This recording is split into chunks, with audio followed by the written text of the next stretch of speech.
Talk about New York sports, like you native New Yorker, born and raised, New York sports is so grim. I you can't. know, like yeah, that like I want to I mean, talk about it's like like, that it's time when it's the like Mets, Jets, well, the Knicks, like the thing about it is, like, I don't care if my team is losing. I mean, I can live with my team is losing. What I can't live with, as a sports fan, what is the most depressing thing, really? As a fan of a team, oh, what's the most depressing thing? when you feel there's no hope, Yeah, when you have no bad growth. management. Yeah. When you know that the people running the team just can never, like, no matter what happens, if it starts to get better, they're going to screw it up. It's like, or like, it's just going to get worse. A la LA Clippers, I mean, the LA Clippers, I mean, the Knicks are as bad as the Clippers. Yeah, well, hopefully we won't have the longevity of like 17, 18 years. Well, how long has it been since they won the championship? Well, but the Clippers had one winning season in 18 no, years. that's true. It won't be that bad. Come on. But I mean, like, the thing about teams like the Knicks, I mean, when they have guys like, when you have Scott Layden and then you have Isaiah Thomas. Yeah. So that's like two presidential administrations, like, of like complete, every decision is wrong. I mean, can you name one thing that Isaiah did that came out well, except for a couple of those draft picks, and none of them really became stars, even the ones that were decent. Yeah. He didn't do one smart thing, and he was in there for a long time, and he made a lot of moves, right? Yeah, I'm trying to Did think one of of them any turn out any trades. good? No, except No. for the draft, basically. Yeah, but I mean, so you got David Lee. and What are you Nate gonna do? Robinson too has a lot of talent. Yeah, he's got talent, but he's not like he's not a starting player on a good team. Well, that's true. Because mentally, he's just his not a basketball star- IQ is not because He he's produced physically he's all great. those but, moves. Yeah, but Didn't the produce IQ. one starting player. Yeah. You know what they have now? Out of all that stuff that he did, they have one backup center. Eddie Curry is a perfect backup center, I think, Yeah. because No you can't have him assertiveness. in there. You can't have him in there very long. If he's playing against a center that he can overpower and score a few points, which he can do, that's fine. So you play him like 10, 12 minutes a game. And then he doesn't have to get tired. He doesn't have to get in that good a shape because he can't get in shape. So like so he's perfect for a backup center. And it's so disappointing with Curry because I followed his days in high school. He was a ferocious rebounder. It seemed like, but it's different in high school. When you're the biggest guy in the whole yeah, world, yeah, but it's easy to get the rebounds. But they were a lot of scouts were saying like he has a lot of tenacity, and then Well, where did that go?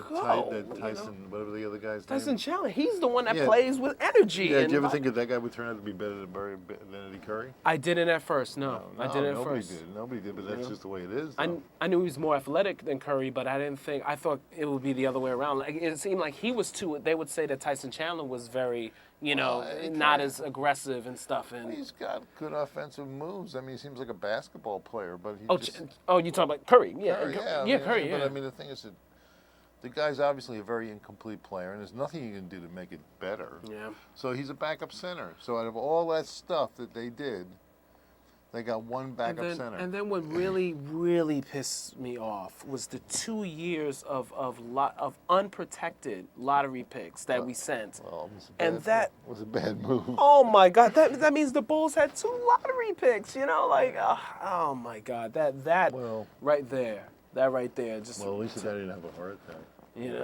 Right side. That's true. I don't know. It's the things like when you have a team with that kind of management. I mean, it's just I stopped watching. See, I was telling Nabaté before, like I'm a big basketball fan, and I coached basketball for many years and everything like that. But when the Knicks are bad, I don't have that much interest in professional basketball because they're my team. I'm from New York, and if they had a decent team. Unless you're playing rotisserie basketball or something like that, I mean, it's hard to stay interested because your team stinks. You don't want to see them play. You don't want to watch the games because they're going to lose. I don't like when my team loses. My team is bad. Like I'm a Met fan, so when I feel the Mets are bad, I don't care. I only want to hear about the games they win. Mm-hmm. I don't want to hear about the games they lose. Yeah, It makes me feel bad. Yeah, yeah. So, I don't Especially with the way they lose, the different ways well, they you know, lose. so the teams Oh, are God. 500 teams, so they're going to win one out of every 2 games. So I only want to hear about the good games. I have a question: the Bob Hill days in the mid '80s, like mid-80s were like this. They felt like this, you know. But they had Bernard King. yeah, yeah. But that was like a whole different. It's like you know, Bernard scored 50 points a game, man, and he was great. He's from New York, you know, and we also liked Patrick him. Ewing was drafted. There was hope Well, right there. once You they had got that. Ewing, it was different. Yeah. Once they got him. '85, the first couple of years they lost. Yeah, no, you know, they lose. used that before they got Ewing, and they had Bernard. But they were still guys making the like playoffs. Still making the playoffs. You know? Oh, they won like 25 games. Oh no They no had like Ron Caravel being the center man. oh no, but I mean they had made terrible King. teams. That's when they beat Detroit in a 5-game series in '84. That was To right before Darryl Patrick. Walker. Right before Patrick Ewing. Yeah. That was before Patrick, yeah. Who was playing the center for them? Cartwright. Bill Cartwright. Oh, well, Cartwright. Yeah. Yeah. Cartwright was okay. I mean, they had Great Cartwright. trade. Wasn't that a great trade for both teams? That was- Cartwright that for was- Charles that Oakley. was a good trade. Perfect teams. for both, That was yeah. a good trade for both teams. Well, they had well, see, they had a great team. They had Ray Williams. That's And right. Michael Ray That was Richardson. right. Michael Ray Richardson. I Oh love God. That was one of the all-time great backcourts. Oh, you know, good. like you never knew exactly what was going to happen. 'Cause you Right. kind of wanted to see it. So like, and Michael Ray, man, he was fantastic. Yeah. What a great player. Oh, he really was, and just oh God, it's so sad. So, So but sad. then they had this couple of years when they were really bad. Right, right. And then, But after Hubie Brown and Bob Hill, yeah. Well, yeah, and they had guys like Bob Thornton and stuff Oh, like that. yeah. I mean, the Knicks used to see when I was see the thing is it was not that big a deal to me because everybody is always talking about the Frazier, the Busher years, you know. But that's not the team I grew up with. I grew up with the Knicks in the early 1960s, and they had a really wretched team. Oh God, when Will Chamberlain dropped that 100 on them Yeah, in they got the '62, 100. for example. They had all these really bad players, and all their names began with B. They had Bob Boozer. They had Donnie Butcher. They had Cleveland Buckner. They had a bunch of guys. There's more that I just can't remember right now. I mean, it was just like, and they were terrible, man. They had the worst white guys and the only black guys that couldn't jump. It was terrible. I mean, it was terrible. You know, I mean, they had Jumpin' Johnny Green. He was their guy, but he just couldn't score. And it was a good rebounder. Yeah, right. But I mean, Couldn't shoot past 5 feet, terrible teams. outside of 5 feet. And there were only 8 teams in the league, right? Yeah, So at that time. and 2 of them were the Lakers and the Celtics. So you never could win any of those And games. then the Hawks were decent. The Yeah, I Hawks mean, were like, decent, the and Knicks this, were kind of like I remember one game. I went to a game with the old guard, and Jerry West scored 44 points, and Elgin Baylor scored 36. Right, and Knicks lost by something like 50 points. Yeah, but we didn't care because it was 50 cents to get in. So you know now at the Old Garden, 50th and 8th over there. yeah, well, we used to have this thing called GO Ticket. It was like a student organization, and you know because they never sold out. They get like 8,000 people to come to the games. Wow.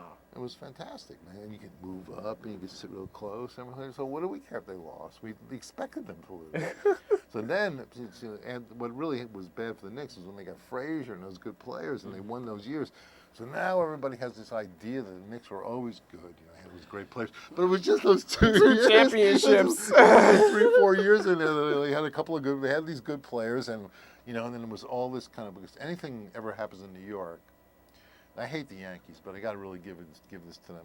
You know, they win all the time.